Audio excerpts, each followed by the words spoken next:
Hi everybody, welcome to another video from playHOORAY. So today I'm going to show you 5 activities that you can do using pegs. Woo, how exciting, I know. The reason why I'm doing this is to show you that all my activities are using things from around the house. You don't need to go and buy anything special, you don't need to pay a lot of money, but you can entertain your little ones for a low budget and you might just get yourself 5 minutes peace and quiet.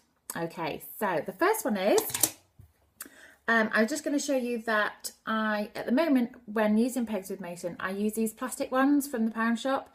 They've got a great big spring and they're nice and soft and they're not too tricky to open and close. I find the wooden ones are still quite stiff and can be quite tricky for him. So if your child's a bit older and has really strong hand muscles, they might be the one to choose. But if they're still a toddler, I think these ones are probably best.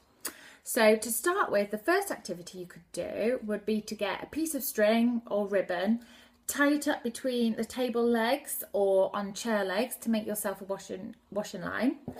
And then I've got some, now very basic, cut out t-shirt out of a piece of felt, or you could do paper, or you could even use socks and real clothes if you wanted to. And then I just get the little ones to peg the washing on the line. Pegs are really great for practicing the pincer grip. So when I say pincer grip, it's looking at your finger and thumb and getting them to open and close. You use this a lot when you're later in life, when you're writing, so it's a really good one to practice and get some strength in there. So that's the first activity you could try. Another activity is, this is a favourite of mine, pegs are really great for painting with. You can do loads of different things and you use the peg as the paintbrush. So my example here is just a piece of cotton wool. So you could pop a piece of cotton wool inside the peg, dip it in the paint, and then they can paint away. But the great thing about pegs is that you could put leaves in there, feathers, marshmallows, anything. You could use absolutely anything you wanted to use as a stamp or painting. So that's just another idea that you can do. Nice and messy, that one. Okay, then moving on to activity number 3 is a lovely one. Now for this, I do use a wooden peg just because it is a lot stronger and it holds the material better. I found with the plastic ones that it does slip out, so there's a little tip for you. So all I do is I have one of these thin scarves, or you might have a tie or something, and this is a really great one for younger children, even children probably just before they're 1, depending on their ability. But I just pop the peg in the corner and it's to do sewing.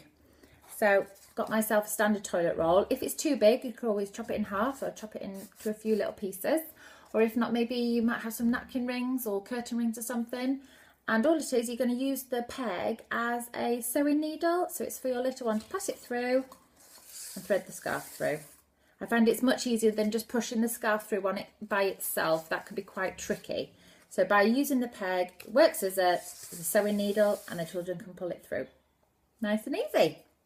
And again, all these things take very little time to set up. Probably things that you might have lying around. Okay, moving on to activity number 4. We're flying through these, aren't we? So I've got some more pegs and you might have some pipe cleaners at home that you can bend and twist, or some pom-poms. And the activity for this one is I'd have a little pot or something nearby, and I always present Mason with his activities on a little tray to try and contain it in a nice neat space.